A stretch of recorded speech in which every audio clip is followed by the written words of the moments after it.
Halima, can you please check what we did? Like, I think we also did this measures of deregulations. Is it?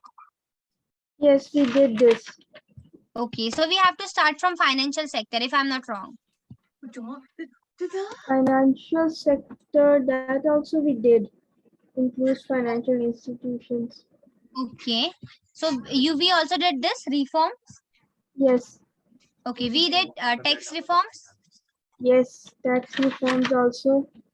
Okay, reduction in tax we did, right? Yes, and Last. simplification also. Last. Okay, signification we did.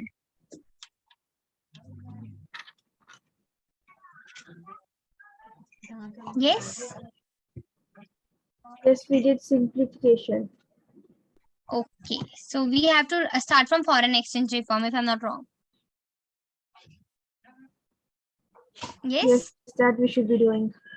Okay. So now the fourth Yes. one is foreign exchange reform. Okay. So over here, what was the like reforms? The first reform was devaluation of rupee. Okay. So what is devaluation? Devaluation of rupee means deliberate increase in foreign exchange rate by the government, making the domestic currency cheaper. Right. So what is happening? Devaluation means, for example, let's just take the example of dollar. So for $1, you are paying 67 rupees. Okay, but now for that $1, you are paying 80 rupees. So what is happening? The value of your rupees is decreasing. Right? Earlier for 67 you were getting $1, but now you have to pay 80 rupees to get $1. So what is happening? The value of rupees is decreasing and the value of dollar is increasing. Right? So devaluation means the devaluation of rupee means deliberate increase in foreign exchange rate. See, foreign exchange rate is increasing. Earlier you were getting it for 67, but now you are getting it for 80 rupees. Right? So making the domestic currency cheaper. So you are now for 1 rupees it was a greater value, but now your domestic currency is cheaper and you have to pay more in order to get this dollar. Right? So this is your devaluation. Next, okay, this one devaluation led to increase in export and thus the inflow of the foreign exchange. So because of devaluation, what happens? The export increased, right? And because of that, foreign exchange came. Okay. Now the second reform which comes under this foreign exchange reform is foreign exchange deregulation. So foreign exchange see, it means freeing the determination of foreign exchange rate from government control.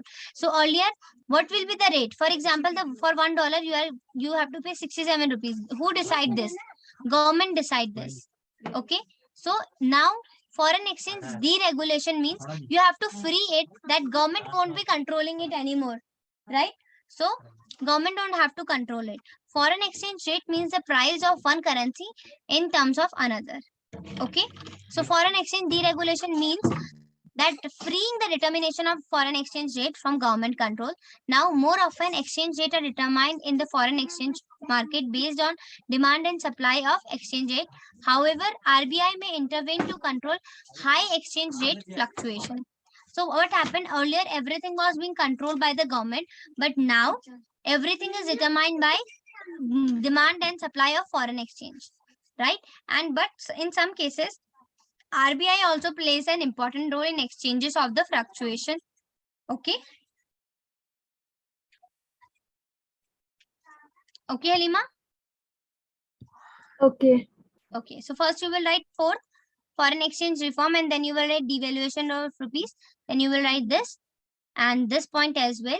And then you will write this foreign exchange deregulation. You will write this first point, and from now onwards, you will not write this. Or what you can do, okay, what you can do, because okay, you can write this as well, but do one thing. First write this, okay, then okay, first write this, then okay, just write this, because you also need to understand what is foreign exchange. So write first, write this, then you will write foreign exchange deregulation means this, second and third. Okay. Okay.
Halima, let me know once you are done, okay? Okay.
Done.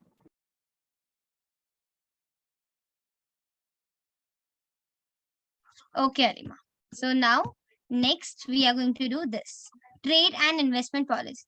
Okay. So in order to protect domestic industry, India was following regime of quantitative restrictions on import. Right. So earlier, what was the situation? India was, focusing on quantitative restriction. There were a lot of restriction that you cannot export this, you cannot import this. Lot of restriction was there. So this was encouraged through tight control over imports and by keeping a tariff very high. Okay, these policies reduced efficiency and competitiveness, which led to slow growth of manufacturing sector. So basically, what happened? They through the tight control of imports and tariff hike. This was the situation over there, right? But now the trade reform aimed at dismantling of quantitative restrictions on import and export, reduction in tariff and rates, and removal of licensing procedure for imports. So remember one thing over here, how you will write? First, you will write heading trade and investment policy. Then you will write prior the reforms. Okay. So prior, just a minute. Okay, prior the reform, what you will write? You will write this. In order to product domestic industry, India was following regime of quantitative restrictions on import, right?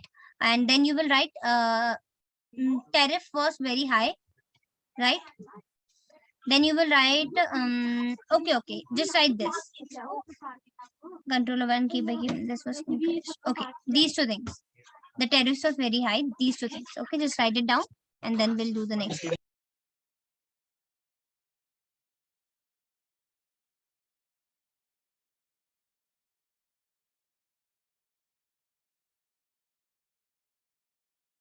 Only one line.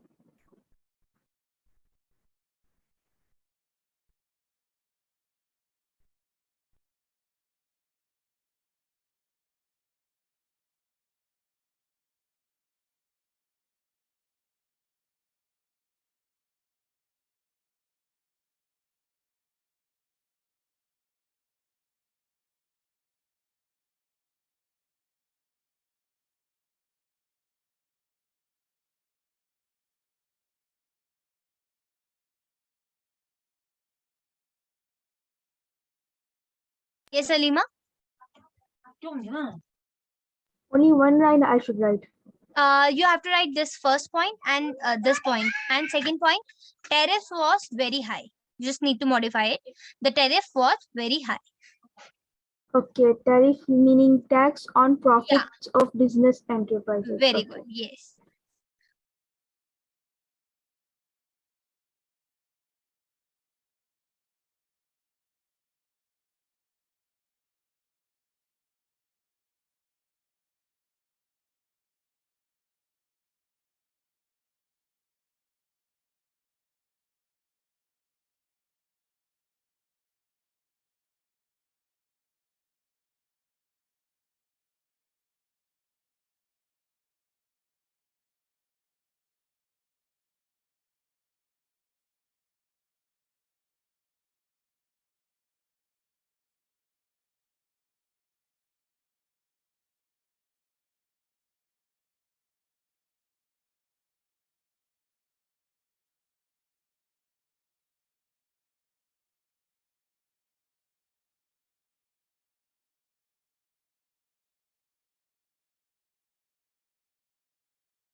Done.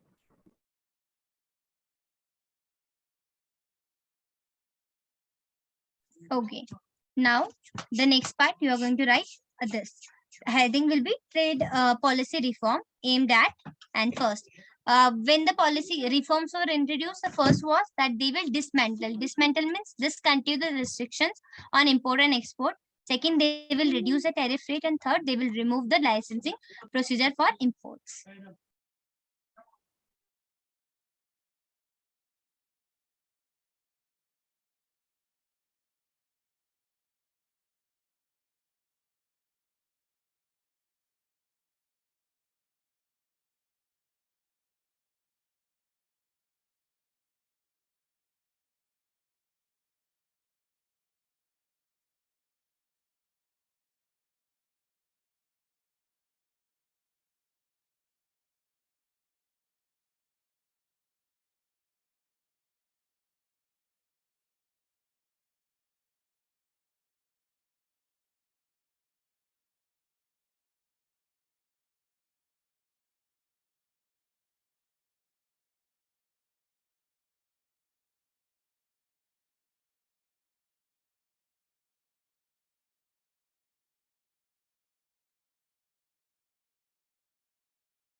Ma'am, this liberalization and objectives one also we should write full.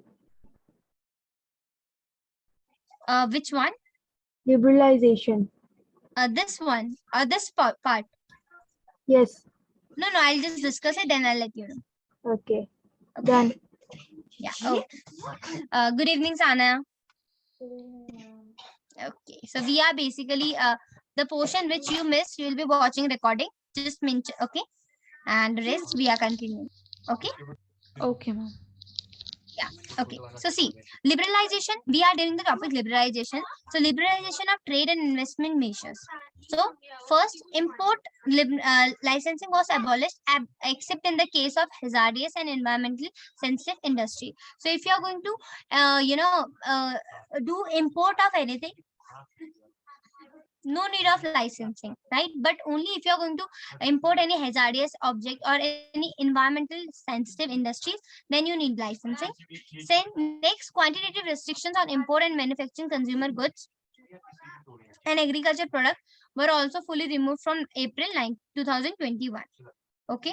Next, export duty have been removed to increase the competitiveness position of industrial goods in the industrial market. So all those things was done to make trade and investment liberal. Okay. Next, objective of liberalization of trade and investment. So, trade and investment regime was to increase international competitiveness of industrial production. Next, to increase foreign investment and technology in the economy, to promote the efficiency of local industries and adaptation of modern technology. So the question was why trade restrictions were removing, why people were removing all this restriction. So first, see, until and unless you are not going to remove the trade restriction, nobody will, come to your country and nobody will compete. So first they want to international competitiveness. So that's why they remove all the restrictions. Second, to increase foreign investment. Now people wants to come to your country and they want to invest. So that also need liberalization. Next, to promote efficiencies, local industry. So local industry, they were not good enough. Why? Because there was no competition. So now if you want to if you want to improve the condition of local industries, you need to remove all the restrictions. Next, if you want to adopt modern technology, of course, you need to take modern technology from outside the country, right? So for that also you need to regulate your trade and industrial regime. Clear? So you will write first liberalization of trade and policy measures and all the 3 points and objective of liberalization. This. Then we will be done with the liberalization concept. We'll be starting with the privatization. Clear? Yes, ma'am.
Done, ma'am.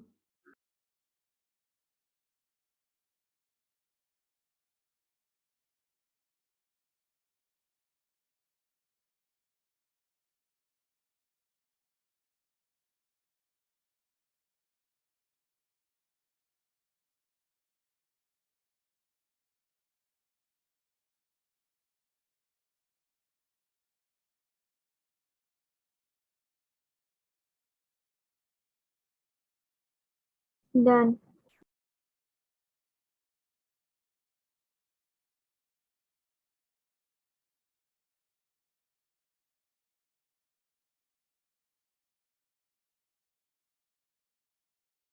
Okay, Sane, you are also done.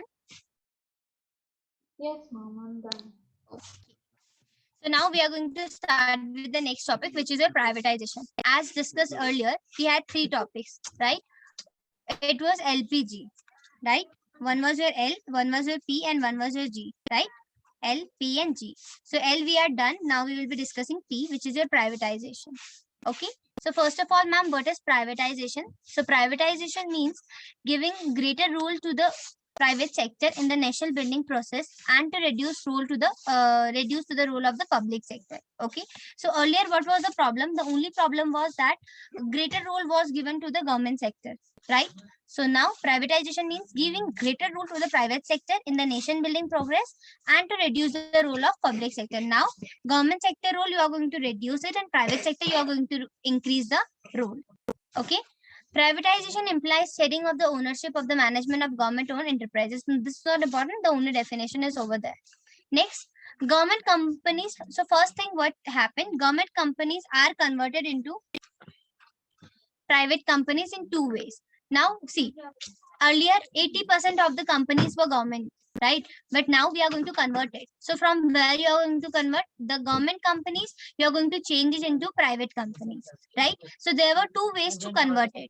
First, by withdrawal of the government from ownership and management of public sector undertakings, or so first, for example, these companies are under government, so you are going to take it from government. Okay, the ownership you are going to take it, right? And the management you are going to take it, and now you are going to give it to the private sector. Okay. And second is by outstretched sale of PSU. What government can do? For example, this is my industry, and this is under government sector. So I'm going to sell it, okay, on sale. And some private company bought it, and that from that day onwards, when the government company is going to earn that, from that day onwards, that company is not government company. That company is a private company. Okay, clear? Yes, ma'am. Okay, so first of all, you will write this is the second thing, LPG second part, privatization, the definition, and then you will put hashtag government companies are converted into private companies in two ways, first and second. Okay. Yes.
Ma'am, what is PSU full form? Private sector undertaking. Acha. Okay.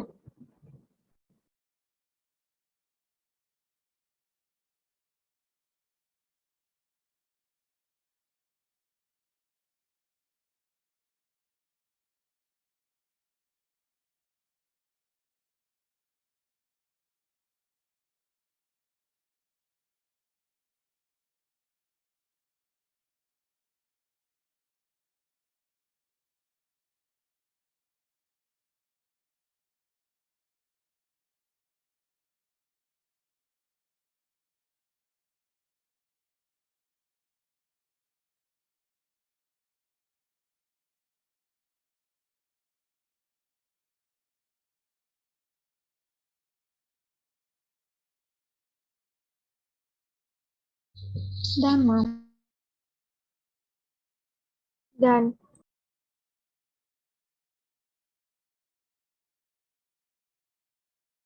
Okay, so over here, this first part you are going to write in bracket privatization. Okay, and over here you are going to write disinvestment. Okay, this is disinvestment, right? You can see the spelling from here, privatization and first point you will write privatization, and second point you will write in bracket disinvestment. So when you sell PSUs, that come under disinvestment, but when you take the ownership from the government sector, that is privatization. Okay, quickly write it down. Then we'll do the advantage of this privatization and disinvestment.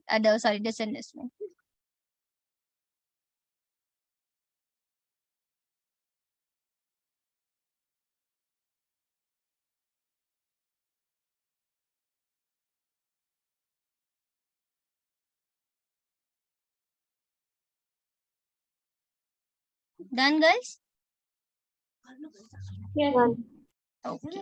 So let's just start with the advantage of privatization and disinvestment. So first, why we did privatization and disinvestment?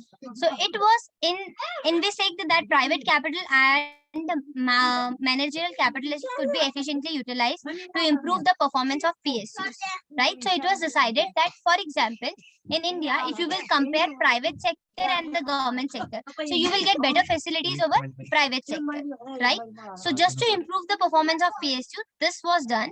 Next, the government invested that privatization could provide strong impetus to the inflow of FDI. FDI is foreign direct investment. Okay, foreign direct investment. Okay. So what you are going to do, first of all, you will write this point and this point. So what? The first advantage was that it is going to improve the performance of PSUs. Okay. And second, that okay, they will provide a good support system for FDI, right? If you have privatization, if people are looking that okay, you have good sectors over here, then they are going to invest over here. So that means you will increase the foreign direct investment. Clear? So these are the two advantages of privatization and disinvestment in the country. So quickly write it down.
Done. Done, ma'am.